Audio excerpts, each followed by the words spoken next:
Alice's Adventures in Wonderland by Lewis Carroll. Chapter 2. The Pool of Tears. "Curiouser and curiouser!"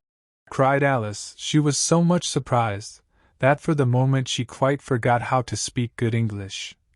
"Now I'm opening out like the largest telescope that ever was. Goodbye, feet!" For when she looked down at her feet, they seemed to be almost out of sight, they were getting so far off. "Oh, my poor little feet, I wonder who will put on your shoes and stockings for you now, dears? I'm sure I shan't be able. I shall be a great deal too far off to trouble myself about you.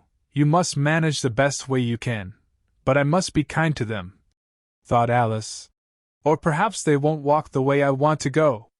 Let me see, I'll give them a new pair of boots every Christmas." And she went on planning to herself how she would manage it. "They must go by the carrier," she thought. "And how funny it'll seem, sending presents to one's own feet. And how odd the directions will look. Alice's right foot ESQ hearthrug near the fender, with Alice's love. Oh dear, what nonsense I'm talking!" Just then her head struck against the roof of the hall. In fact, she was now more than 9 feet high, and she at once took up the little golden key and hurried off to the garden door. Poor Alice! It was as much as she could do, lying down on one side, to look through into the garden with one eye. But to get through was more hopeless than ever. She sat down and began to cry again. "You ought to be ashamed of yourself," said Alice. "A great girl like you," she might well say this, "to go on crying in this way. Stop this moment, I tell you!" But she went on all the same, shedding gallons of tears, until there was a large pool all round her, about 4 inches deep and reaching half down the hall. After a time she heard a little pattering of feet in the distance, and she hastily dried her eyes to see what was coming. It was the White Rabbit returning, splendidly dressed, with a pair of white kid gloves in one hand and a large fan in the other.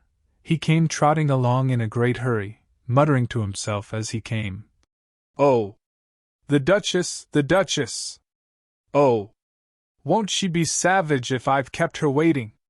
Alice felt so desperate that she was ready to ask help of anyone, so, when the rabbit came near her, she began, in a low, timid voice, "If you please, sir." The rabbit started violently, dropped the white kid gloves and the fan, and scurried away into the darkness as hard as he could go. Alice took up the fan and gloves, and, as the hall was very hot, she kept fanning herself all the time she went on talking. "Dear, dear! How queer everything is today! And yesterday things went on just as usual. I wonder if I've been changed in the night? Let me think, was I the same when I got up this morning? I almost think I can remember feeling a little different. But if I'm not the same, the next question is, who in the world am I? Ah, that's the great puzzle!" And she began thinking over all the children she knew that were of the same age as herself, to see if she could have been changed for any of them. "I'm sure I'm not Ada," she said, "for her hair goes in such long ringlets, and mine doesn't go in ringlets at all. And I'm sure I can't be Mabel, for I know all sorts of things, and she knows such a very little. Besides, she's she, and I'm I, and oh dear, how puzzling it all is. I'll try if I know all the things I used to know. Let me see, 4 times 5 is 12, and 4 times 6 is 13, and 4 times 7 is oh dear. I shall never get to 20 at that rate. However, the multiplication table doesn't signify. Let's try geography. London is the capital of Paris, and Paris is the capital of Rome, and Rome no, that's all wrong, I'm certain. I must have been changed for Mabel. I'll try and say how doth the little." And she crossed her hands on her lap as if she was saying lessons, and began to repeat it, but her voice sounded hoarse and strange, and the words did not come the same as they used to do. "How doth the little crocodile improve his shining tail, and pour the waters of the Nile on every golden scale? How cheerfully he seems to grin, how neatly spread his claws, and welcome little fishes in with gently smiling jaws. I'm sure those are not the right words. said poor Alice, and her eyes filled with tears again as she went on. I must be Mabel after all, and I shall have to go and live in that poky little house, and have next to no toys to play with, and oh, ever so many lessons to learn. No, I've made up my mind about it. If I'm Mabel, I'll stay down here. It'll be no use their putting their heads down and saying, "Come up again, dear." I shall only look up and say, "Who am I then?"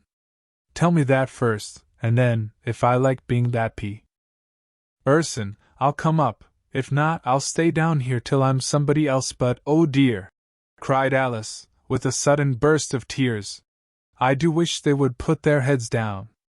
I am so very tired of being all alone here. As she said this, she looked down at her hands, and was surprised to see that she had put on one of the rabbit's little white kid gloves while she was talking. How can I have done that? She thought. I must be growing small again.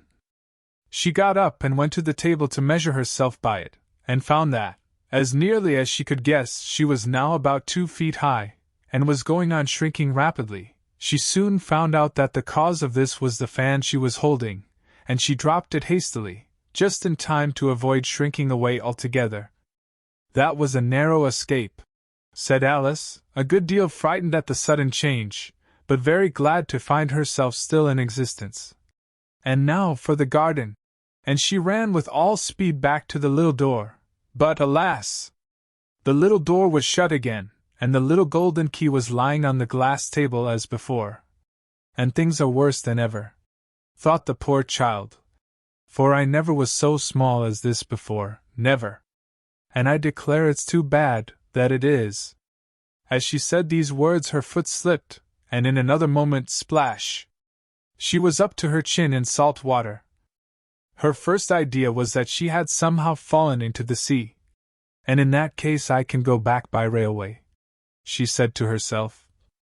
Alice had been to the seaside once in her life, and had come to the general conclusion that wherever you go to on the English coast you find a number of bathing machines in the sea, some children digging in the sand with wooden spades, then a row of lodging houses, and behind them a railway station. However, she soon made out that she was in the pool of tears which she had wept when she was 9 feet high. I wish I hadn't cried so much, said Alice, as she swam about, trying to find her way out. I shall be punished for it now, I suppose, by being drowned in my own tears. That will be a queer thing, to be sure. However, everything is queer today. Just then she heard something splashing about in the pool a little way off, and she swam nearer to make out what it was. At first she thought it must be a walrus or hippopotamus, but then she remembered how small she was now, and she soon made out that it was only a mouse that had slipped in like herself. Would it be of any use, now, thought Alice, to speak to this mouse?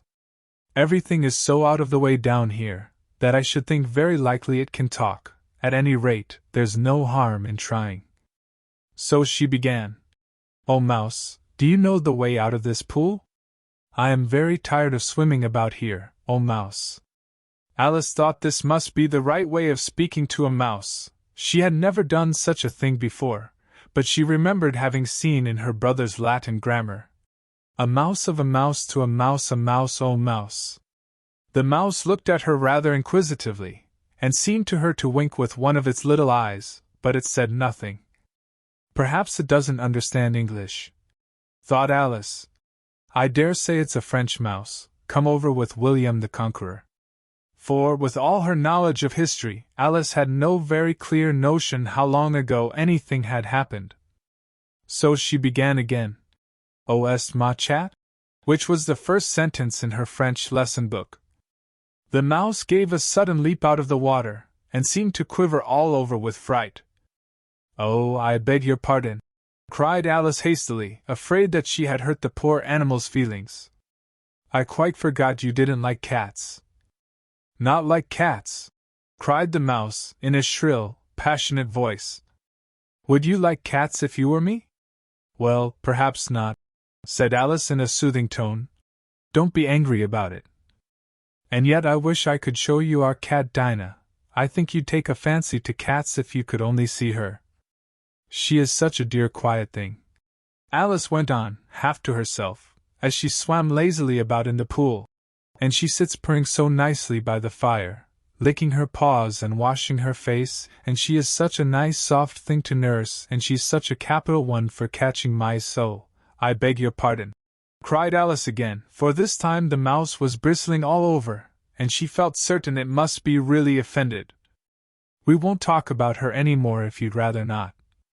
"We indeed!" cried the mouse, who was trembling down to the end of his tail. "As if I would talk on such a subject. Our family always hated cats, nasty, low, vulgar things. Don't let me hear the name again." "I won't indeed," said Alice, in a great hurry to change the subject of conversation. Are you fond of dogs?" The mouse did not answer. So Alice went on eagerly. "There is such a nice little dog near our house I should like to show you. A little bright-eyed terrier, you know, with such long curly brown hair. And it'll fetch things when you throw them, and it'll sit up and beg for its dinner, and all sorts of things I can't remember half of them, and it belongs to a farmer, you know, and he says it's so useful, it's worth £100. He says it kills all the rats and oh dear!" cried Alice in a sorrowful tone. "I'm afraid I've offended it again." For the mouse was swimming away from her as hard as it could go, and making quite a commotion in the pool as it went. So she called softly after it, "Mouse dear! Do come back again, and we won't talk about cats or dogs either, if you don't like them." When the mouse heard this, it turned round and swam slowly back to her. Its face was quite pale, with passion, Alice thought, and it said in a low, trembling voice, "Let us get to the shore, and then I'll tell you my history, and you'll understand why it is I hate cats and dogs." It was high time to go, for the pool was getting quite crowded with the birds and animals that had fallen into it. There were a duck and a dodo, a lory and an eaglet, and several other curious creatures. Alice led the way, and the whole party swam to the shore.